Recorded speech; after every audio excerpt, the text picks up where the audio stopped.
Welcome to MSL Stories. Friends, if you don't mind, please subscribe to my channel. I have a dream of 1,000 subscribers. Thank you. Let's start the story. I knew something was off the moment I stepped into the house that day. It wasn't the kind of feeling you could shake off, more like the heavy weight of a storm cloud hovering overhead. The scent of someone else's cologne lingered faintly in the air, blending awkwardly with the cinnamon candle Amy always lit in the evenings. It was subtle, almost unnoticeable, but enough to make me stop in my tracks. My name's Patrick, and at 35, I thought I had life pretty much figured out. I managed a tech consultancy in a bustling mid-sized city, a job that kept me on my toes but paid well enough for Amy and me to live comfortably. Amy was 33 and ran a small home staging business. She had an eye for design that could turn any drab space into a place straight out of a catalog. Together, we were the couple everyone envied, or so I thought. It was our 7th anniversary that day. I'd left work early, carrying a box with Amy's favorite chocolate truffles and a small diamond bracelet I'd been saving for months to buy. We'd been through some rough patches, especially over the past year, but I wanted to show her we could still be that couple we used to be. As I pushed the door open, the silence in the house felt unnatural. Usually Amy had music playing, or the TV droned in the background.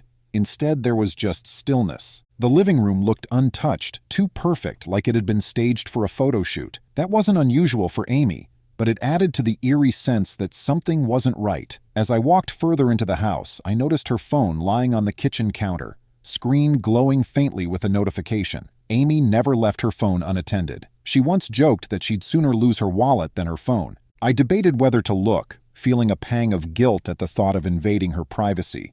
But the oddities of the day nagged at me. The screen showed a preview of a text. "When's he leaving? Can't wait to see you again, babe." A cold rush swept over me. My hand trembled as I unlocked the phone with the code I'd memorized over years of shared Netflix accounts and travel itineraries. There it was, a string of messages between Amy and someone named Ethan. Flirty, intimate, and filled with details I'd rather not have read. Ethan was apparently on his way to our house. My house. The next few minutes passed in a haze. I felt like I was watching someone else's life fall apart, not mine. I wanted to scream, to smash the phone, to confront Amy right then and there, but I didn't. Instead, I sat down at the kitchen table, gripping the edge so hard my knuckles turned white. I didn't want a confrontation fueled by raw emotion. I wanted control, clarity, and, most importantly, a plan. Amy and I had no children, which in hindsight felt like a blessing at that moment. It gave me room to act without worrying about innocent casualties in the mess she'd created. I scrolled further through the messages, piecing together a timeline. They'd been seeing each other for months. Ethan worked at a gym across town, and Amy's late client meetings were often excuses to meet him. The betrayal cut deep, but my mind was already racing ahead. I'd spent my career solving complex problems for clients. Now, I had to solve this, my way. I didn't have long before Ethan arrived. Amy was upstairs. I could hear the faint sound of water running in the shower. For a fleeting moment, I considered marching up there and confronting her immediately, but something held me back. Anger without a plan felt wasteful. I couldn't let this spiral into a shouting match that would give her the upper hand. No, I needed her to feel the full weight of what she'd done, not just now, but for a long, long time. I pocketed her phone and slipped out the back door into the yard. My chest tightened as I ducked behind the garden shed. From here, I had a clear view of the driveway, where my car was parked, and the front walkway leading to the house. I felt like a stranger in my own life, an observer of a scene I never imagined would involve me. 15 minutes passed before a sleek black sedan pulled up. Ethan stepped out, his broad shoulders and casual athletic wear giving away the fact that he wasn't just some desk jockey. He sauntered up to the door with the confidence of a man who thought he owned the place. My stomach churned as I watched him knock twice before letting himself in. The door clicked shut behind him. The audacity. I moved quickly, circling back to the front yard and slipping inside through the garage door. My heart pounded as I crept toward the living room. Ethan's voice drifted in from the kitchen, deep and casual, like he'd done this 100 times before. Amy's laugh followed, light and carefree. It was a laugh I hadn't heard in months. "Wine's in the fridge," she said. "Grab a glass for me too?" I had to steady myself against the wall. They were so comfortable, so shameless. My fists clenched, but I forced myself to stay quiet. This wasn't the time to explode. Not yet. I retreated to the office down the hall and shut the door softly behind me. From here, I could barely hear them, but I didn't need to. My goal now was to secure evidence. I fired up my desktop and logged into the shared cloud account where Amy and I backed up our devices. Sure enough, her phone had been syncing automatically. Texts, photos, even a few suggestive videos exchanged between her and Ethan. It was all there. My hands shook as I saved everything to an encrypted folder on a USB drive. I wasn't going to rely on a messy he said she said situation. I needed hard proof, not just for my peace of mind, but for the divorce attorney I was already planning to call. Amy had no idea I'd been quietly putting money aside for years in case of an emergency. This wasn't the emergency I had envisioned, but I wasn't about to let her blindside me. Once I had everything I needed, I returned to the living room. Ethan and Amy were seated on the couch, glasses of wine in hand. For a moment, neither of them noticed me standing there. It was Ethan who spotted me first, his face draining of color as he realized who I was. "Patrick," Amy stammered, nearly spilling her wine. You're home early." "Clearly," I said, my voice steady despite the rage bubbling beneath the surface. I looked at Ethan. "And you must be Ethan. Nice to finally meet you." He stood up, but I didn't give him the chance to speak. "Sit down," I said sharply. To my surprise, he did.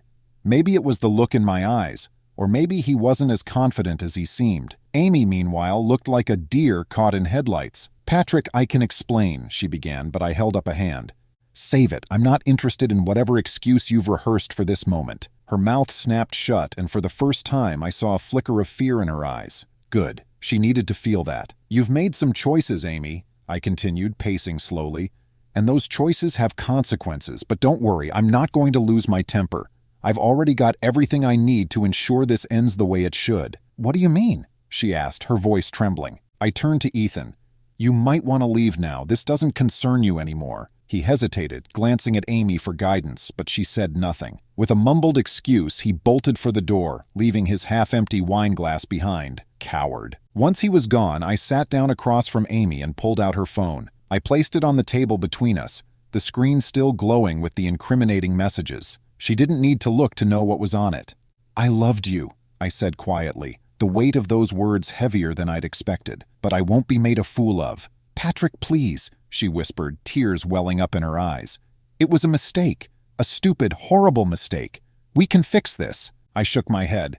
"No, Amy, you broke this, and now I'm going to make sure you feel exactly what you've put me through." Her tears turned to sobs as I got up and left the room. I didn't slam the door behind me. I didn't need to.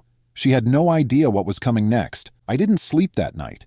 Instead, I spent hours meticulously putting the final pieces of my plan together. Amy might have blindsided me with her betrayal, but I was determined to ensure the fallout was hers to carry. By morning, I had everything I needed: evidence, a strategy, and a clear sense of what had to happen. First, I contacted my lawyer. Sheila wasn't just any attorney. She was a sharp, no-nonsense professional who specialized in high-conflict divorces. I had worked with her before, years ago, during a messy business dispute, and I knew she was exactly the person I needed on my side. By the time Amy stumbled into the kitchen looking bleary-eyed and remorseful, I had already forwarded everything Sheila needed to begin the process. Amy sat down at the table, clutching her coffee mug like it was a lifeline. "Patrick, I know I hurt you. I don't even know how to start making this right, but I'm begging you to give me a chance." I stared at her, the woman I had once considered my partner in life. The sincerity in her voice might have swayed me years ago, but now it felt hollow, like an actor fumbling through an audition. "I don't think you understand, Amy. We're done. I've already spoken to a lawyer and you'll be hearing from her soon." Her face crumpled, and for a moment I almost felt sorry for her. Almost. But then I remembered the months of deception, the messages, the laughter she shared with Ethan while I was breaking my back to build a future for us. That pity evaporated like smoke. "I'll give you until the end of the month to move out," I continued, my tone even. "In the meantime, I'd suggest you start looking for a place to stay. And if you think you're getting a penny more than what's legally yours, you're mistaken." She looked like she wanted to argue, but instead she simply nodded. Maybe she thought she could still salvage something in the coming weeks. I had no intention of letting that happen. The next step was Ethan. It wasn't enough for him to simply walk away unscathed. He'd knowingly involved himself with a married woman, flaunting their relationship in my own home. That level of arrogance demanded a response. A few quick online searches gave me all the information I needed. Ethan's gym was a boutique operation catering to wealthy clients.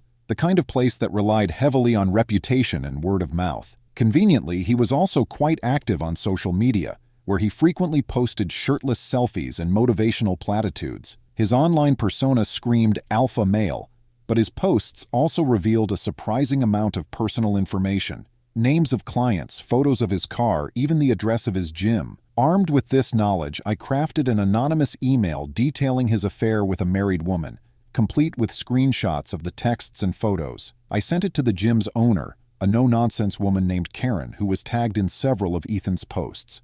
From what I could gather, Karen didn't tolerate unprofessional behavior, and I had no doubt she'd take swift action once she saw the evidence. To ensure the message wouldn't be ignored, I also forwarded it to several of the gym's high-profile clients, all of whom were prominently featured in Ethan's social media posts. Within hours, the fallout began. By the next day, Ethan's Instagram was flooded with angry comments, and a quick check of the gym's website revealed that his profile had been removed. One small victory. But that was just the beginning. Public humiliation wasn't enough. I wanted him to feel the weight of his actions financially as well. Using some of the information I'd gleaned from his posts, I hired a private investigator to look into his background. What they found was almost too good to be true. Ethan had a history of questionable dealings, including several unpaid debts and a pending lawsuit over a botched personal training contract.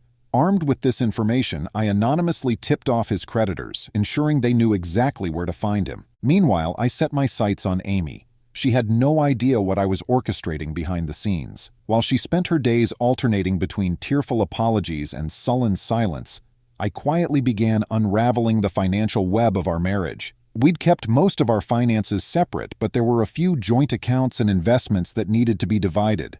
I ensured that every transaction was accounted for, documenting anything that could be used to dispute her claims in court. I also took steps to protect my professional reputation. Amy and I had attended numerous social events together over the years, and I knew she would try to paint herself as the victim to mutual friends and acquaintances. To preempt this, I made a series of discreet calls to key people in our social circle, sharing a carefully crafted version of events. I avoided overtly bashing Amy, instead framing the situation as a painful but necessary step to move forward. The weeks leading up to the divorce proceedings were tense but oddly satisfying. Amy tried repeatedly to reach out, leaving long, rambling voicemails and sending texts filled with promises to change. I ignored them all. She even showed up at my office once, but my assistant, who was well aware of the situation, turned her away without hesitation. When the court date finally arrived, Amy looked defeated. Her lawyer, a middle-aged man who seemed more interested in his phone than in her case, barely put up a fight. Thanks to Sheila's meticulous preparation, the division of assets went exactly as planned. Amy walked away with far less than she'd hoped, while I retained ownership of the house and the majority of our savings. As we left the courtroom, she caught up to me in the hallway. "Patrick, please," she said, her voice cracking. "I know I made a mistake, but can't we at least try to fix this? I still love you." I looked at her, feeling nothing but exhaustion. "You loved me when it was convenient, Amy. Now you can love the life you chose instead." I walked away without looking back. Life didn't just return to normal after the divorce. It started fresh. The house, once filled with memories of shared moments and laughter, felt like a clean slate. I repainted the walls, rearranged the furniture, and threw out anything that reminded me of Amy. Every stroke of the paintbrush, every trip to the dump, felt like reclaiming a piece of myself she'd taken. But one thing still lingered: the final chapter of my plan. Amy had suffered the legal and financial consequences of her actions, but she had yet to face the social fallout. That was about to change. Amy's business relied on a pristine reputation. Her home staging company was successful because people trusted her taste and professionalism. She'd cultivated an image of class and sophistication, one that would crumble under the weight of the truth. I didn't want to lie or fabricate anything. What she'd done was damning enough on its own. Using the contacts I'd built over the years, I arranged for her betrayal to come to light in the most public way possible. I anonymously shared the evidence of her affair with a handful of local realtors who worked closely with her. They were polite but ruthless professionals, and in their world, reputation was everything. An email with screenshots of texts and photos, framed as a warning about Amy's questionable ethics, spread like wildfire. I also reached out to a few of her past clients, dropping anonymous tips that implied her personal life might spill into her work. I didn't have to embellish. People love a scandal, and the story practically wrote itself. Within weeks, her business began to suffer. Realtors stopped referring her, citing concerns about professionalism, and clients canceled contracts. Social media posts from her business page were flooded with passive-aggressive comments questioning her integrity. It was clear her empire was crumbling, brick by carefully staged brick. Meanwhile, Ethan wasn't faring much better. The fallout from the gym debacle had been swift, but the financial repercussions were still unfolding. One of the creditors I'd tipped off had frozen his accounts, forcing him to sell his car and move out of his apartment. The lawsuit over his botched contract escalated, and with no steady income to fall back on, he was scrambling to keep up. From what I could tell, Amy wasn't rushing to his rescue. I heard through mutual acquaintances that their relationship had ended shortly after the divorce was finalized. Apparently, Ethan had tried to guilt Amy into helping him pay off his debts, but she'd refused. "I didn't sign up for this," she allegedly told him. Poetic justice, really. Despite everything, Amy still tried to reach out to me. Her emails ranged from furious rants to tearful pleas, each one more desperate than the last. I never responded, but I did keep them, just in case. I wasn't interested in dragging things out further, but I also wasn't naive enough to think she wouldn't try to turn the narrative in her favor if given the chance. One email in particular stood out. It was short, just 3 sentences. "Why are you doing this to me? I made a mistake, but you're ruining my life. Haven't you done enough?" I stared at the screen for a long moment before deleting the message. She still didn't get it. This wasn't about vengeance for vengeance's sake. It was about making sure she understood the consequences of her choices. She had dismantled our life together for a fleeting affair, and now she was reaping the rewards of her betrayal. As the months passed, the dust began to settle. Amy's business eventually folded, and she moved out of state to start over. Ethan disappeared from the social scene entirely, likely drowning in debt and regret. I didn't care enough to follow up. For me, life got better. Without the weight of a toxic relationship dragging me down, I found new energy for my work and hobbies. I reconnected with old friends, traveled, and even started dating again. But this time, I was more cautious, more deliberate. Trust had to be earned, not given blindly. One evening, while sitting on my newly redecorated couch, I reflected on everything that had happened. There was no satisfaction in what I'd done, just a sense of closure. I hadn't sought revenge to feel better. I'd done it to move forward, to rebuild my life on a foundation of honesty and respect, and I had succeeded. Thank you, friends.